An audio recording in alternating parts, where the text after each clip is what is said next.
النور لاح النور لاح لما حضرنا أبا زهراء.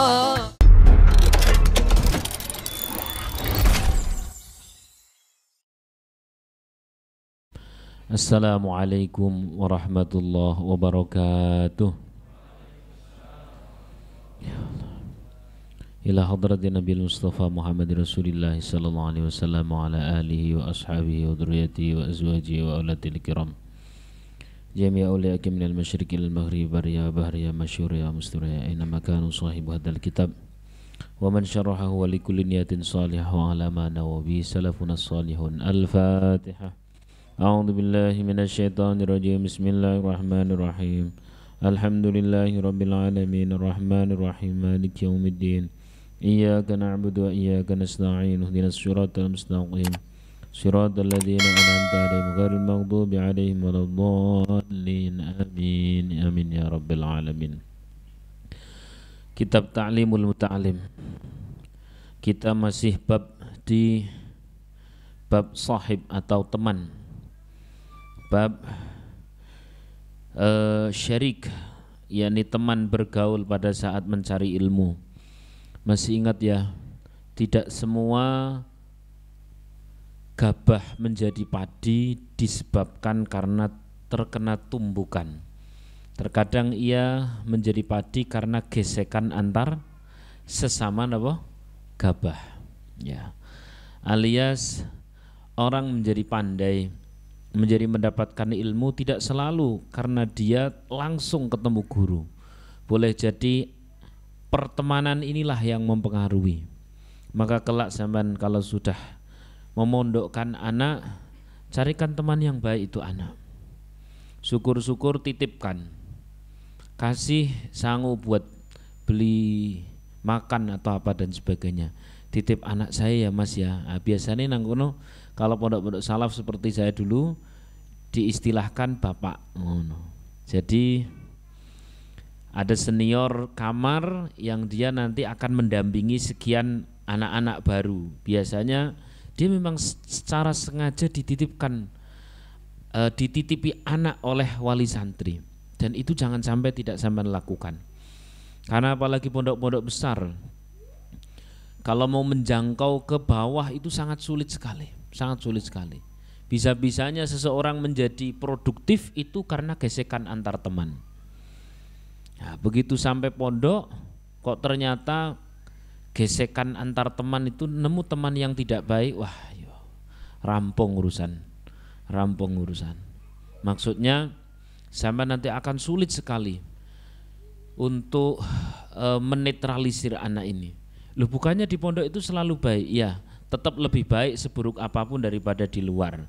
Tapi kalau ketemunya sing model sidik-sidik ngopi nang ngisor jemuran, terus kemudian pas wayahnya teman-teman dibangunkan, dia ya bangun, tapi pindah merem.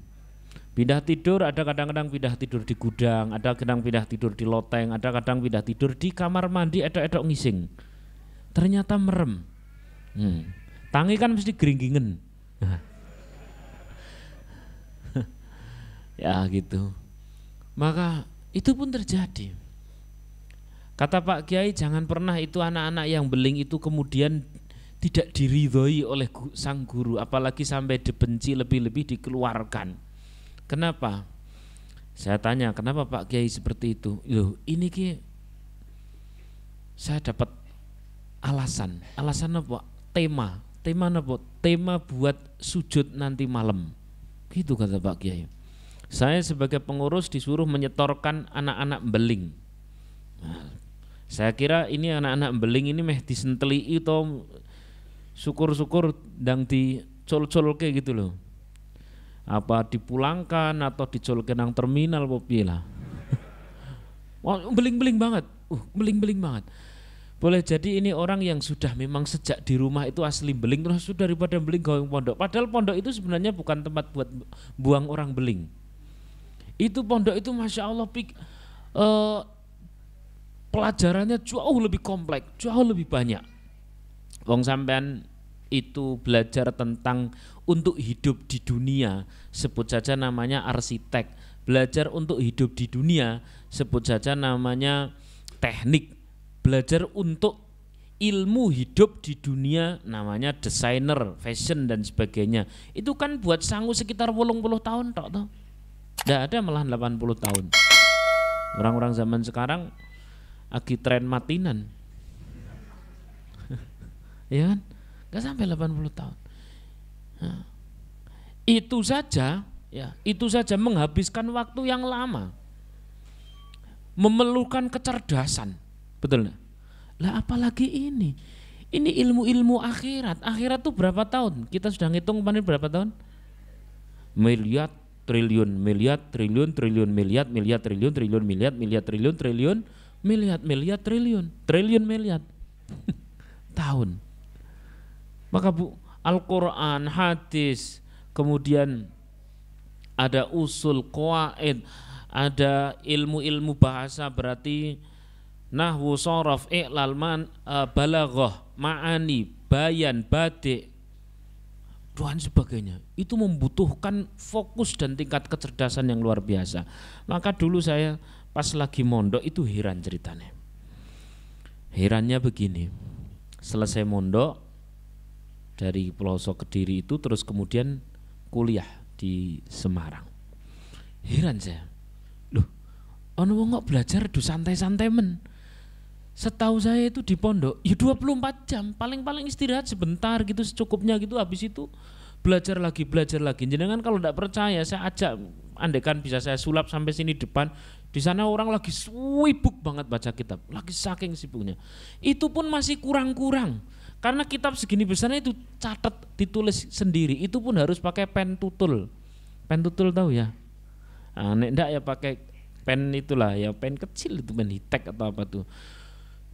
Belum lagi kemudian aktivitas menghafal. Aktivitas menghafal Masya Allah berat, menjenuhkan dan sebagainya. Ini kalau tidak didoakan oleh sang kiai, didoakan oleh para orang tua masing-masing, terus kemudian memerlukan kecerdasan luar biasa, gampang pol bosan. Benar-benar gampang bosan. Maka tidak ada yang namanya para pencari ilmu, apalagi itu ilmu akhirat, yang tidak dekat dengan keprihatinan. Tapi ingat, setiap keprihatinan pasti membawa keajaiban. Seberapa Anda mau prihatin pada saat di pondok, maka dari seberapa prihatin itulah nanti akan muncul keajaiban yang lebih istimewa dan istimewa dan istimewa. Shallallahu alaihi Nabi Muhammad. Ya Allah. Nah, ini kitab kecil, Ta'limul Muta'alim, tapi luar biasa apabila kita mau memperhatikannya. Kita kemarin memperhatikan bagaimana cara nyari guru, bagaimana cara nyari pondok, bagaimana sekarang cara nyari apa? Teman. Jadi sejak sampean sebagai wali santri, kalau akan cita-cita ini kan meh bojo to nanti. Cita-cita sini ora kedisian lho ya. Kedisian siapa?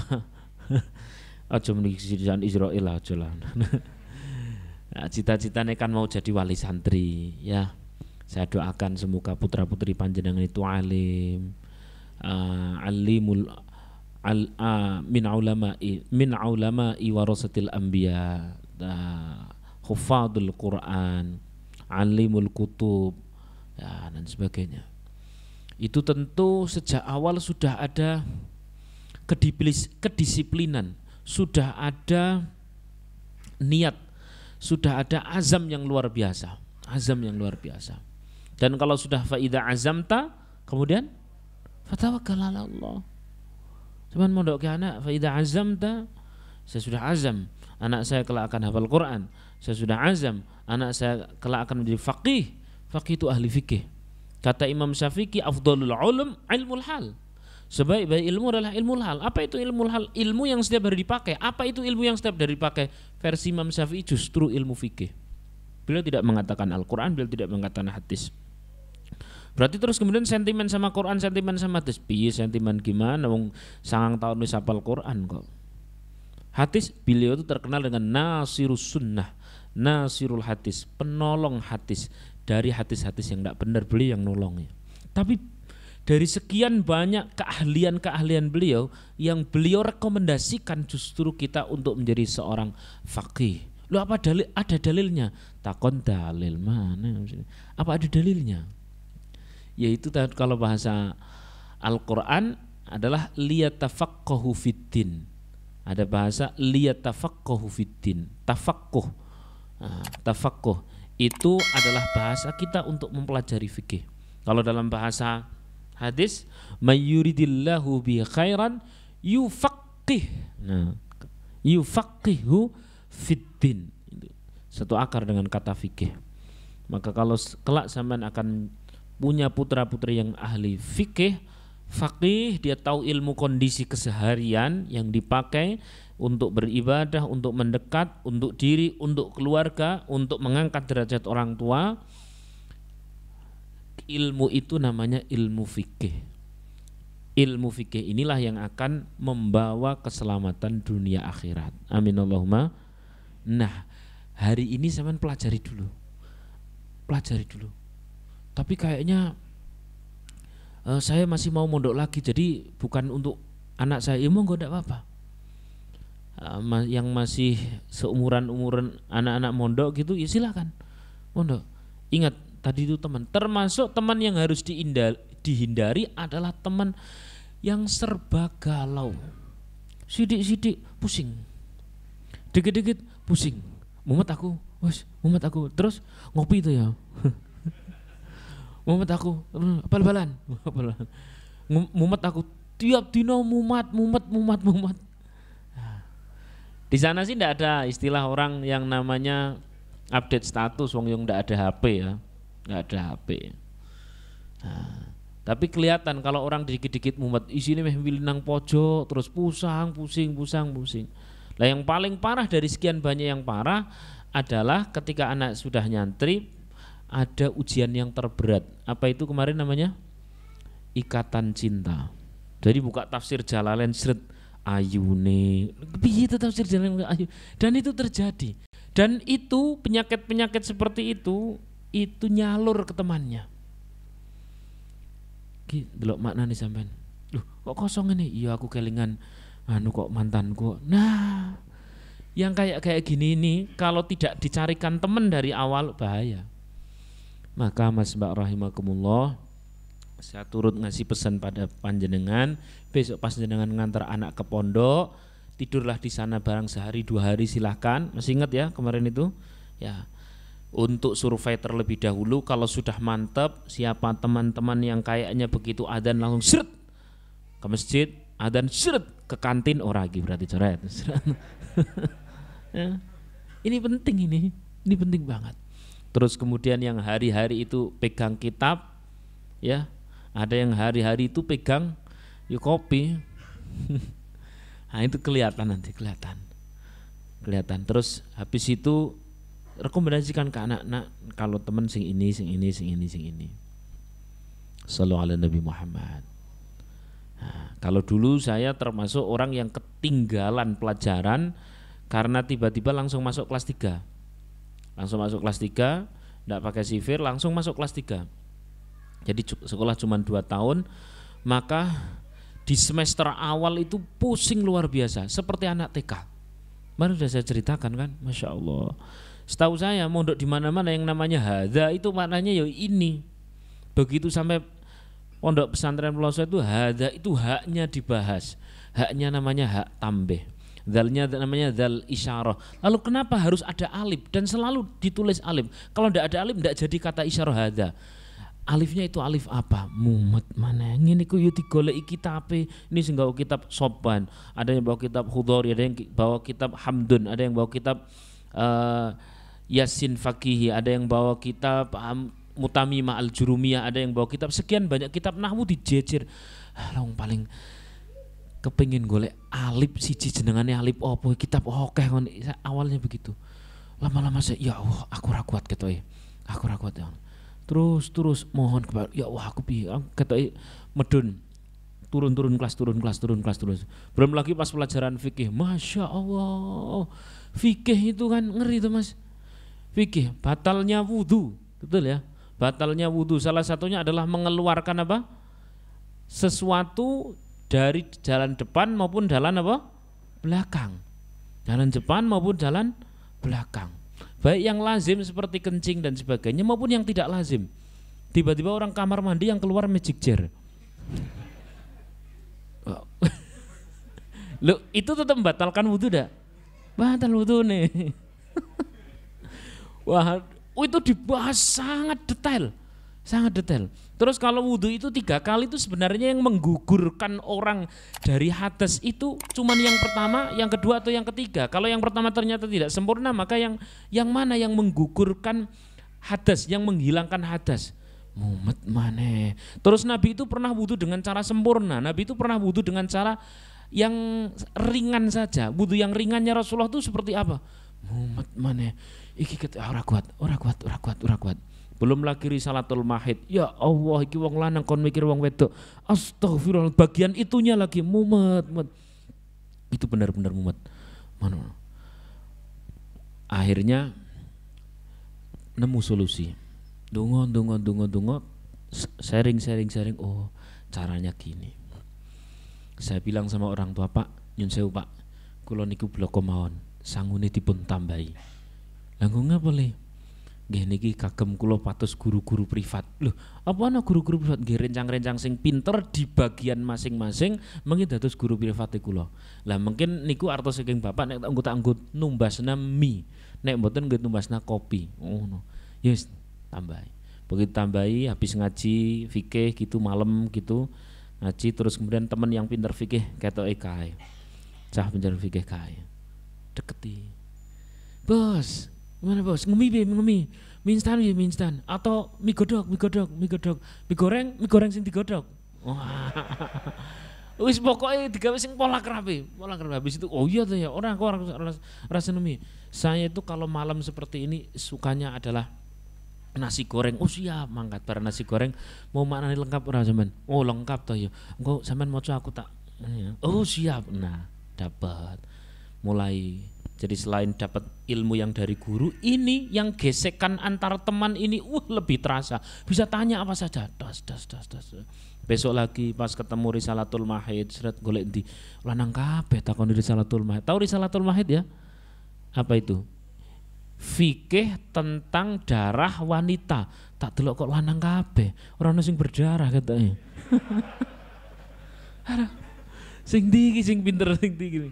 Agak sulit, maka dong pas lagi musyawarah, pas lagi ngaji gitu ya, atau pas lagi di kelas gitu kan kelihatan mana yang vokal ya, mana yang vokalnya vokal sembarangan, mana yang vokalnya itu mampu mempertanggungjawabkan dengan takbir. Ini saya kasih sama cerita pengalaman seperti ini biar tahu bener, biar persis, biar nggak hanya ilmu grambyang. Nah, oh kayak sing pinter ketok langsung tak deketi, mepet seret. Mengikian acara berapa bos? Ya acaranya musyawarah tuh. Aku melu pura. Ora iki komunitas terbatas. Waduh pelite. Saya. Zaman dulu kan ya tetap ada yang jenengan pondok Jawa Timuran tuh. Yes, ada yang pondok yang memang dekat dengan kopi dan rokok, ada yang tidak. Nah saya yang termasuk yang ya. Nek apa senengane senengane rokok apa? Lah kuwi dadi. Mangkat. Ya enggak apa-apa, enggak masalah. Karena memang sudah dewasa kan, satu sudah dewasa dan sudah bisa mengatur diri. Ini yang paling penting, sudah bisa mengatur diri. Maksudnya sudah tidak diatur oleh hal tersebut tapi bisa ngatur hal itu. Nah, dia teman saya ini enggak mau yang namanya dia merokok kecuali sambil memproduksi ilmu. Gitu. Wah, itu komitmen yang bagus itu. Nek sampean kan tidak bisa merokok kecuali memproduksi lamunan, non? Maka jangan ngerokok kalau begitu. Bisa. Masya Allah, luar biasa. Terus sampai nyari setiap fun bidang ilmu itu saya punya teman ahli. Dan awalnya itu pas ngakrapi pertama pakai mie instan, pakai nasi goreng, pakai ini itu dan sebagainya awal saja. Berikutnya kalau sudah nyaman dicari saya. Loh, orang melu ngaji, orang mulai sinau. Padahal belajarnya dan tahu sampai jam berapa. Itu kadang mulai jam 11, selesai jam 2. Masya Allah. Ya.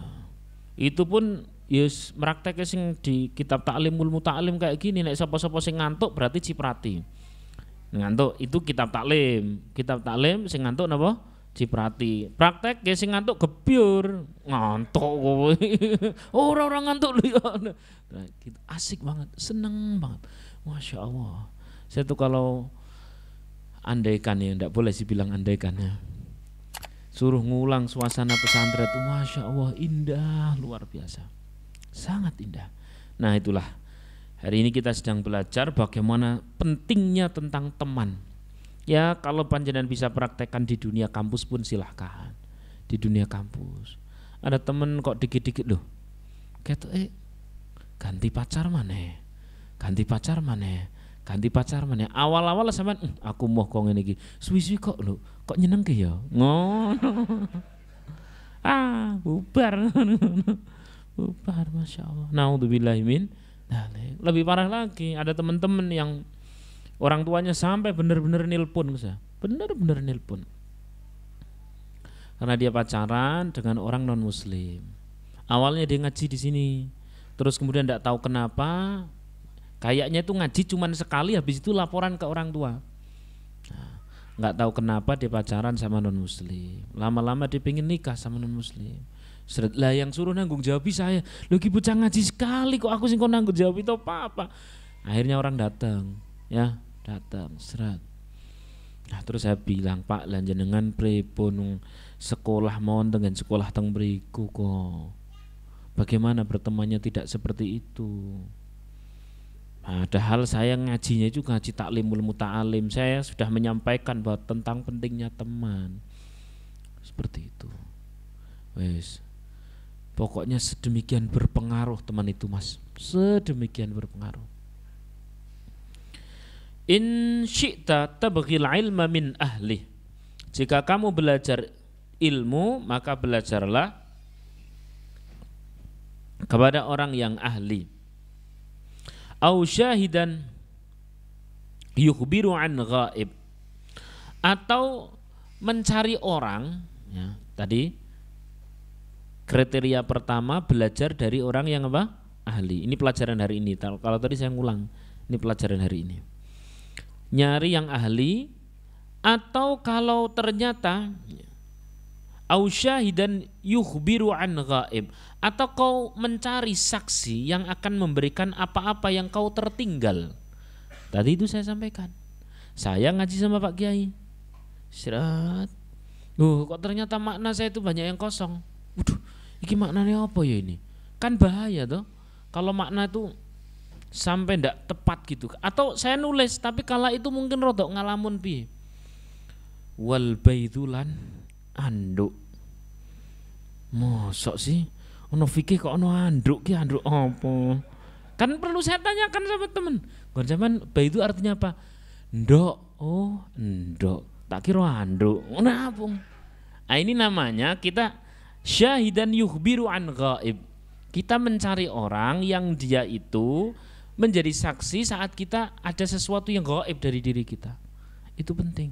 Dan ini dilakukan oleh Rasulullah SAW yang memerintahkan para sahabatnya. Saat Rasulullah SAW Nabi Muhammad mengungkapkan satu hadis, maka beliau kemudian sering menyampaikan kepada yang mendengar agar yang mendengar itu menyampaikan kepada yang tidak mendengar. Yes. Fa'tabiril arda bi asma'iha.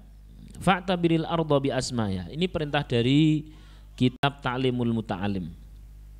Maka ambillah pelajaran dari bumi beserta nama-namanya. Maksudnya begini Mas, kita ini disuruh sing detail. Terutama santri itu harus detail, harus tahqiq. Ro'a itu opo zaidun, opo zaidan, opo zaidin tidak boleh ngerambiang. Ro'a itu zaid. Nyata Ibu Duni. Marortu bi zaid. Luh udah mana? Kudune marortu jelas bi zaidin. Harus jelas.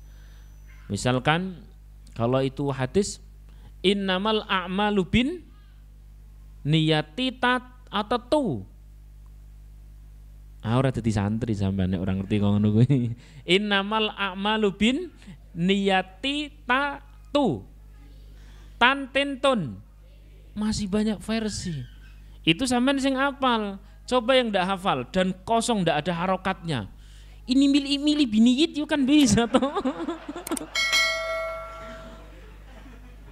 Maka yang namanya santri itu disuruh detail. Iyo i, ayo a, u yo u, jelas, cetha. Kalau memang bisa dibaca dua wajah, ya'malun atau ta'malun sama-sama bisa. Ya'malun berarti perginya ke alladzina, ta'malun berarti ke antum, ke kalian semuanya, itu ya harus bisa. Di Al-Quran sering sekali kata ta'malun bisa, ya'malun bisa. Kalau ya'malun berarti kembalinya ke dhamir sebelumnya, yakni alladzina, kembalinya ke marjeknya atau tempat kembalinya adalah ke alladzina. Kalau ta'malun adalah ke kalian semuanya. Ini memang bisa dua dan itu harus detail. Kalau ndak santri sih sing penting ini ana Arab ngisor maca terjemahane rampung. Orang ngerti nek terjemahane salah cetak. Hadis nomor 22, terjemahane nomor 30. Terus bareng ngono nggo dalil, walah mumet nek ngono. Makanya santri itu harus detail. Harus napa? Detail. Wa tabiris sahiba bis sahib. Dan perhatikan orang yang akan kamu jadikan sahabat, dengan siapa engkau bergaul. Dah itu. Ini harus diperhatikan, benar-benar diperhatikan. Nah, terakhir saya mau cerita. Ini saya lagi seneng cerita karena lagi baca kitab. Saya tuh punya kitab namanya Rihlatul Ulama fi Thalabil Ilm. Perjalanan para ulama pada saat mencari ilmu. Ada seorang namanya Al-Hasan bin Sofyan. Beliau itu dia ke kota ilmu kala itu, yakni di Baghdad. Terus kemudian bertemu dengan beberapa temannya sehingga satu kelompok itu komplit menjadi 10 orang. Dia membuat sebuah gubuk-gubukan atau rumah-rumahan untuk mendekat kepada seorang syekh. Ya masih tempo dulu kan begitu tuh, ada orang alim maka kita membuat sesuatu di samping itu. Belum semodern sekarang. Kalau modern sekarang itu kan ya sudah berupa pesantren. Kalau dulu mana ada orang alim maka para santri akan mencari sampai luar kota, bahkan sampai luar negeri kala itu, bahkan dengan jalan kaki sekalipun, bahkan dengan menjual pakaian dan sebagainya, menjual yang dipunya itu untuk mencari guru. Ini Al-Hasan bin Sofyan ini akhirnya bersama 10 orang. 10 orang ini qadarullah adalah orang yang sama-sama rajin, sama-sama ahli ilmu, sama-sama ghirrahnya itu tinggi dalam urusan ilmu, apalagi ilmu hadis. Karena ini masih ada di tabi'in, maka ilmu hadis itu masih sangat paling dicari kala itu. Sampai ke 10 orang ini itu nggak tahu kenapa saking sibuknya mencari ilmu, musyawarah, munadharah, mutolaah, murojaah. Jangan tahu istilah-istilah tadi itu ya. Murojaah mengulang, mutolaah justru membaca pertama, ya, membaca pertama, ziyadah menambah. Terus apa lagi? Munadharah itu berdebat, ya, semacam mencari tandir, mencari perbandingan. Nek cara aku ngene iki pemahamane, nek cara kowe piye? Cara aku ngene itu pemahamane. Jadi kalau ada 10 orang ya harus memiliki ragam 10 sudut pandang. Dan itulah tugas para ahli fikih. Tugas-tugas para ahli fikih adalah membuat law sebanyak mungkin. Law itu adalah sebuah pengandaian yang akan ada kasus di masa mendatang, lalu dicarikan referensinya, dicarikan jawabannya. Manusia yang paling cerdas dalam hal itu adalah Imam Syafi'i. Imam Syafi'i radhiyallahu an, kalau beliau itu rebahan atau tidur miring, itu beliau bisa menemukan 300 masalah berikut jawaban fikihnya. Sampai memberikan sebuah pengandaian, kalau andai misalkan ada sebuah gua yang ternyata itu adalah farji, terus kemudian ada seorang yang masuk ke situ dalam gua, apakah orang tersebut disebut orang yang junub atau tidak? Dia jinabah. Imam Syafi'i memberikan pengandaian yang sangat luar biasa. Lah, itu namanya munadharah. Lah, kembali lagi ke 10 orang ini. 10 orang ini munadharah luar biasa. Kalau sampean kan rebahan bisa menemukan berapa masalah? Ya 10 sampai 20 masalah tanpa jawaban, tapi kan Ada jawabannya. Ini terus musyawarah. Saking sibuknya mereka dalam bidang ilmu sampai lupa makan. Sebenarnya bukan lupa makan mas, lebih tepatnya karena ndak ada yang dimakan sehingga dilalek-lalek dengan cara belajar.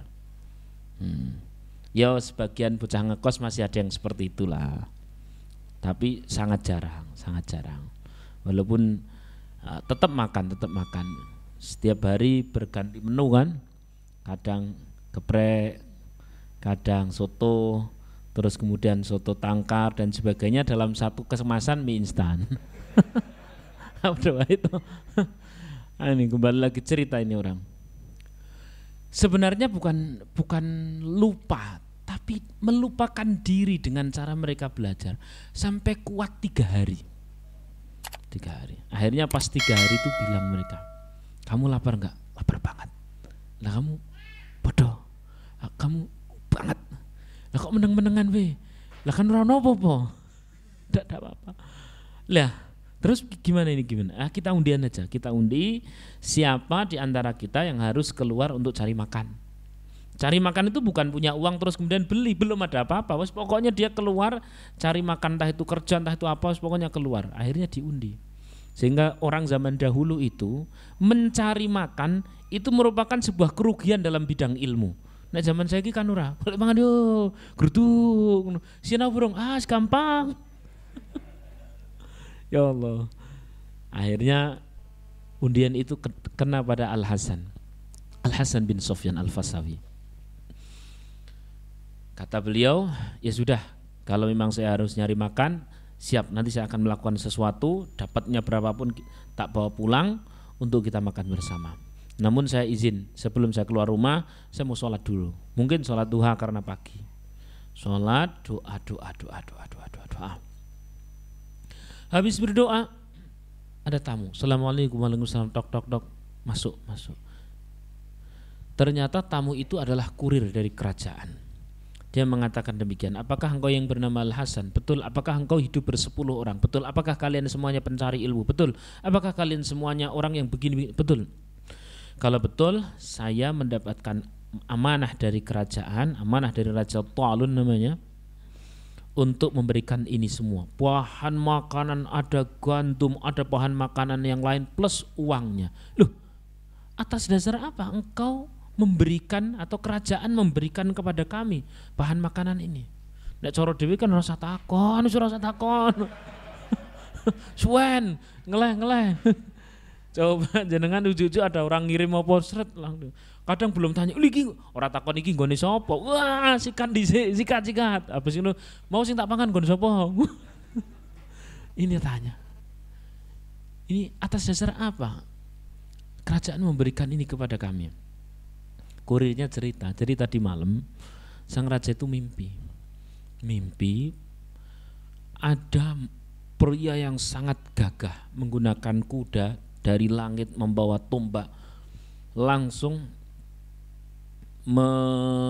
memukul atau menusuk bagian perut sang raja sambil berkata, "Ai raja, kau setiap hari makan enak," sambil ditusuk-tusuk itu. "Kau setiap hari minum enak, kau setiap hari berkelimpangan harta.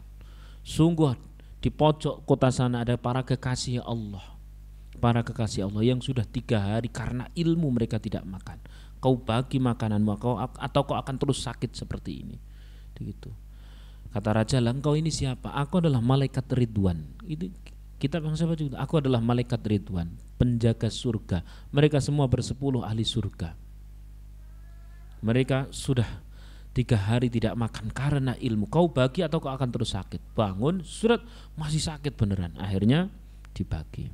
Gitu kata kurirnya cerita. Sudah, kalau begitu kami terima.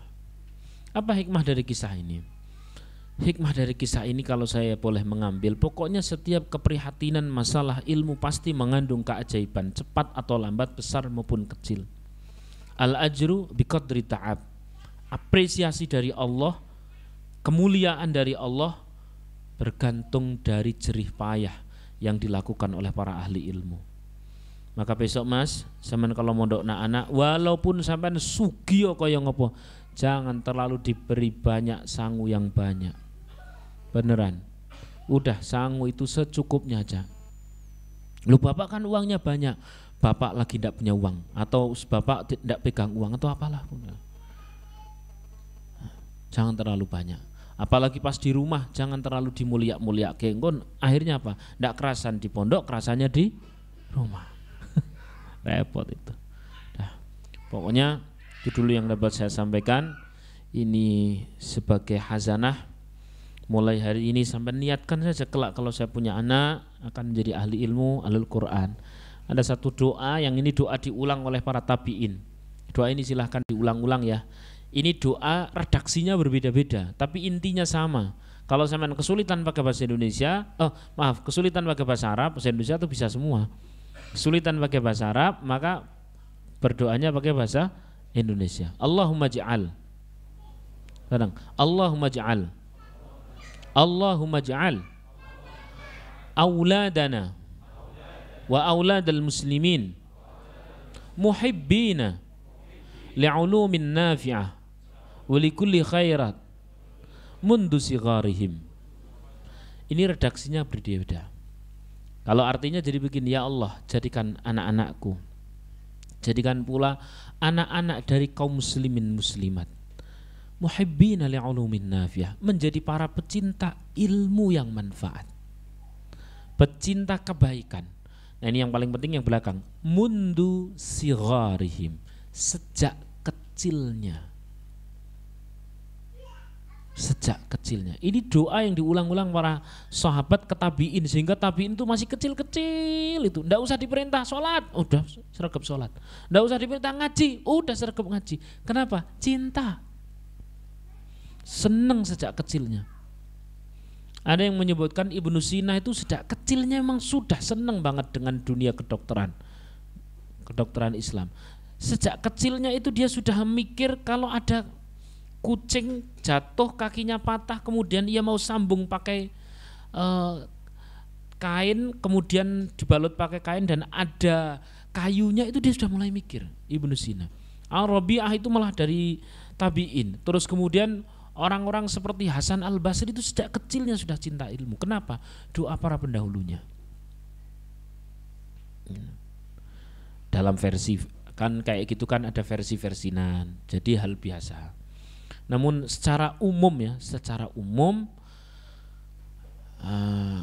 anak-anak kecil zaman tabi'in, didikan para sahabat ya. Kemudian anak-anak kecil zaman tabi'in, didikan para tabi'in, itu sudah cinta ilmu.